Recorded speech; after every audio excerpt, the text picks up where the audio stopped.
Alhamdulillahi Rabbil Alamin.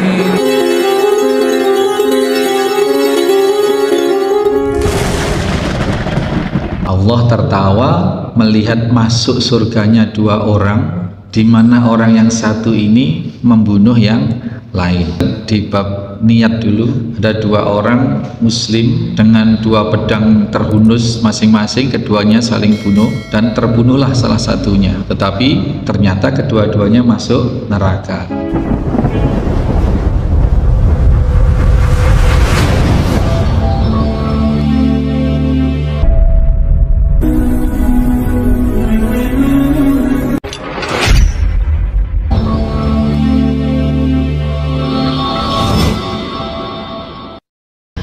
Bismillahirrahmanirrahim. Assalamualaikum warahmatullahi wabarakatuh. Innal hamdalillah nahmaduhu wa nasta'inuhu wa nastaghfiruh wa na'udzu billahi min shururi anfusina wa min sayyiati a'malina. May yahdihillahu fala mudhillalah wa may yudlil fala hadiyalah. Asyhadu an la ilaha illallah wahdahu la syarikalah. Asyhadu anna Muhammadan abduhu wa rasuluhu la nabiyya ba'dah. Allahumma salli wa sallim wa barik ala Muhammadin wa ala alihi wa sahbihi wa mawalah. Qala Allah ta'ala, ya ayyuhalladzina amanu taqullaha haqqa tuqatih wa la tamutunna illa wa antum muslimun. Qala Allah Ta'ala fil ayatil ukhra, ya ayyuhan nasu taqu rabbakumul ladzi khalaqakum min nafsin wahidah wa khalaqa minha zawjaha wa batha minhuma rijalan katsiran wa nisaa'a wattaqullaha alladzi tasaaluna bihi wal arham innallaha kana 'alaikum raqiba. Ya ayyuhalladzina amanu taqullaha wa qulu qawlan sadida yuslih lakum a'malakum wa yaghfir lakum dhunubakum wa may yuti'illaha wa rasulahu faqad faza fawzan 'azim. Innal asdaqal hadis kitabullah ta'ala wa khairul hadi hadi Muhammad sallallahu alaihi wasallam wa sharral umur muhdatsatuha. Hadirin hadirat jamaah Masjid At-Taqwa Wringin Anom, Panarukan, Situbondo, serta segenap mustami dimanapun berada saat ini, rahimani wa rahimakumullah. Kita dipertemukan kembali dalam kajian kitab Syarah Riyadhus Shalihin, karangan atau yang ditulis oleh Al-Imam An-Nawawi rahimahullahu ta'ala. Kita di masjid ini masih di bab yang kedua, yakni bab taubat. Bab taubat masih tersisa dua hadis. Hadis yang kita sempat tinggal nanti ditaruh di paling akhir. Sekarang secara urutan kita berada di hadis terakhir bab taubat ini, yakni hadis yang ke-24. Namun nanti pekan depan, bulan depan insya Allah akan kita tutup bab taubat ini dengan kisah pertaubatan Ka'ab bin Malik, di mana beliau tertinggal di perang Tabuk. Itu sangat banyak, sangat panjang hadisnya. Bukan sabda nabinya yang panjang, tetapi itu memang cerita Ka'ab kepada putranya. Lalu putranya inilah yang merawikan atau meriwayatkan hadis itu. Panjang hadisnya, ada 8 halaman, Pak. Insya Allah nanti kita mampatkan bagaimana satu pertemuan itu kita bisa kelar itu dengan fadilah-fadilahnya. Tapi sebenarnya sabda nabinya hanya sekilas itu yang ada di sana. Yang panjang itu ceritanya, cerita dari sahabat. Baik, kita di hadis yang ke-24 di bab taubat ini. Wa an Abi Hurairah radhiyallahu taala anhu anna Rasulullah sallallahu alaihi wasallam qala, dari sahabat Abu Hurairah radhiyallahu anhu, semoga Allah meridhai beliau, bahwasanya Rasulullah sallallahu alaihi wasallam bersabda, yadhakullahu subhanahu wa ta'ala, Allah subhanahu wa ta'ala tertawa. Kita lanjutkan dulu hadisnya, nanti kita berikan catatan-catatan. Yadhakullahu ta'ala, yadhakullahu subhanahu wa ta'ala ila rajulaini yaqtulu ahaduhumal akhar. Terhadap Allah subhanahu wa ta'ala tertawa menyaksikan keberadaan dua orang laki-laki di mana yang satu membunuh yang lain.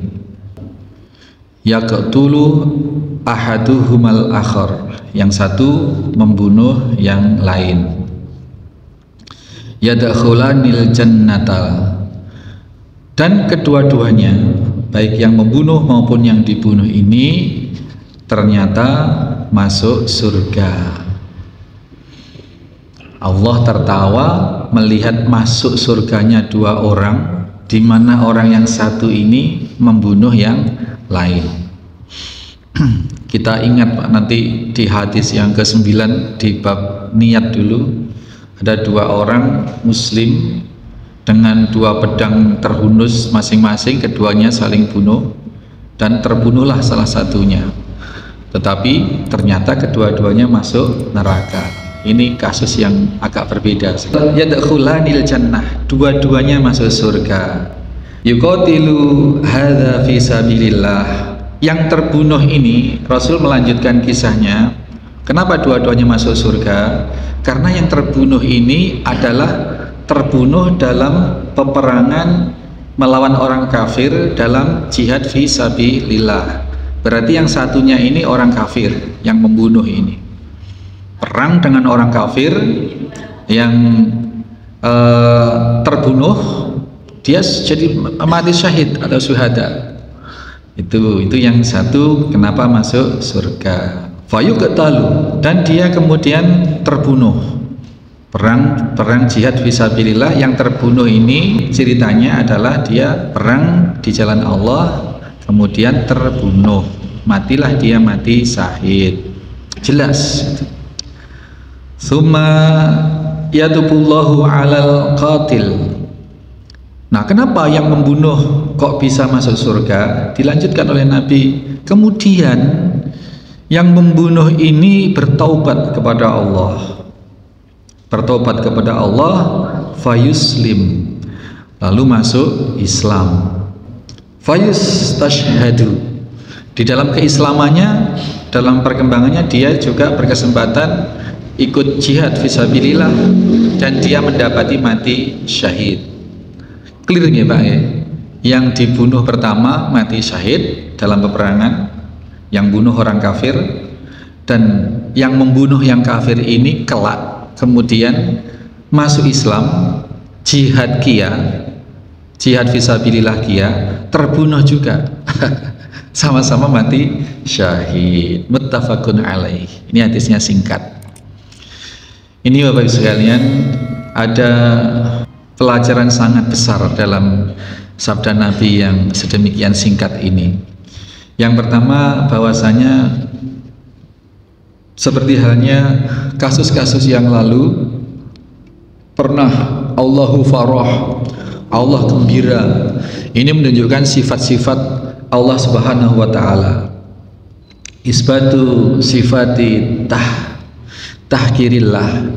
Jadi adanya sifat-sifat Allah yang harus kita yakini dan percayai apa adanya seperti itu. Dalam hadis ini dinyatakan ada yadhakullahu subhanahu wa ta'ala, Allah tertawa.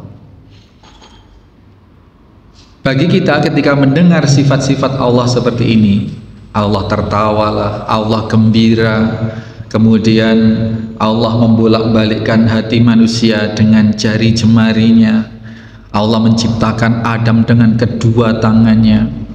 Ini mensifati Allah bahwasanya Allah memiliki tangan, Allah memiliki jari-jari. Wajhullah, sering kita mendengar kita beribadah dalam rangka mencari wajah Allah, berarti Allah punya wajah. Summastawa alal aras, kemudian Allah beristiwa di atas aras. Ini kita yakini apa adanya seperti itu, karena sebatas yang Allah sampaikan, sebatas yang Rasulullah sampaikan. Kita tidak boleh, dulu sudah pernah kita bahas detil itu, ketika kita mendengar pensifatan Allah, oh berarti Allah punya tangan ya? Iya, Allah punya tangan, tetapi hakikat tangan Allah tidak sama dengan hakikat tangan makhluk manapun. Ketika kita mendengar pensifatan Allah ini, 4 hal yang harus kita hindari, 4 hal yang haram apabila kita lakukan, karena memang tidak diberi hak untuk itu kita oleh Allah Subhanahu wa Ta'ala. Dan para sahabat pun ketika Nabi masih ada, yang bersama-sama dengan Nabi siang malam setiap hari bersama Nabi pun, tidak pernah ada riwayat sahabat mempertanyakan hal-hal yang dilarang ini. Yang pertama adalah kita dilarang untuk ketika mendengar sifat Allah disebut, kita dilarang untuk taktil. Taktil itu satu hal yang harus dijauhi, yakni menolak fakta informasi langit bahwasanya Allah punya wajah, Allah istiwa di atas aras. Ada Pak pemahaman yang menolak itu. Oh bukan, maksudnya bukan di atas aras seperti itu, bukan, Allah itu tidak butuh tempat. Nah aras itu kan singgasana Allah Subhanahu wa Ta'ala, dan Allah menyatakan berkali di dalam ayat, dalam firman, menyatakan tsummastawa alal arsy, istiwa di atas aras. Ini orang menolak, karena apa? Ketika orang menerima, hujahnya adalah kalau Allah, kita meyakini apa adanya Allah punya tangan, berarti ente menyamakan Allah itu dengan makhluk. Makhluk punya tangan, itu bukan maksudnya, bukan tangan seperti itu. Nah kemudian ditakwil-takwil, itu maksudnya adalah gembira, Allah tertawa, itu maksudnya Allah ridho, misalkan seperti itu. Ini tidak boleh. Jadi tidak boleh menolak keberadaan Allah, bahwasanya Allah istiwa di atas arsy, bahwa Allah turun ke langit dunia setiap sepertiga malam yang akhir untuk mendengar permintaan apapun hambanya dan akan dipenuhi, untuk mendengar pertaubatan, ampunan, menerima ampunan hambanya apabila meminta ampunan, turun. Ini adalah sifat atau perbuatan Allah yang memang Allah informasikan kepada kita, dan kita dilarang untuk menolak. Allah turun, berarti dari atas ke bawah namanya turun, Pak. Dan Allah bersemayam di atas arsy, bahwasanya Allah maha kuasa, maha tinggi, dan tidak butuh tempat. Arsy itu kan tempat gitu kan, arsy itu tempat. Allah itu tidak butuh tempat, iya, Allah memang tidak butuh tempat, tetapi Allah menyatakan Allah bersemayam di atas aras, titik. Kita tidak boleh, oh berarti aras itu adalah singgasana dari cahaya yang berada di langit, di atasnya langit, kemudian Allah duduk mentingkring di sana. Tidak boleh direka-reka seperti itu, karena untuk menjustifikasi atau menentukan Allah seperti apa butuh dalil, butuh keterangan wahyu yang dari Al-Quran, yang dari Rasulullah Shallallahu Alaihi Wasallam. Itu kita harus menerima sami'na wa ata'na ketika Allah menyatakan Allah biyadihi, Allah punya tangan, Allah membentangkan tangannya di siang hari untuk menerima taubat hamba-hambanya yang dilakukan di malam hari, dan Allah juga membentangkan tangannya di malam hari untuk menerima taubat hamba-hambanya yang dilakukan dosa-dosanya di siang hari. Seperti itu.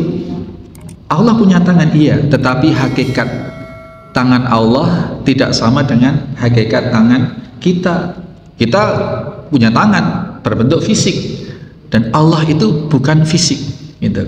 Jadi tidak perlu kita kemudian menolak gara-gara pertimbangan-pertimbangan akal, pertimbangan-pertimbangan pikiran kita.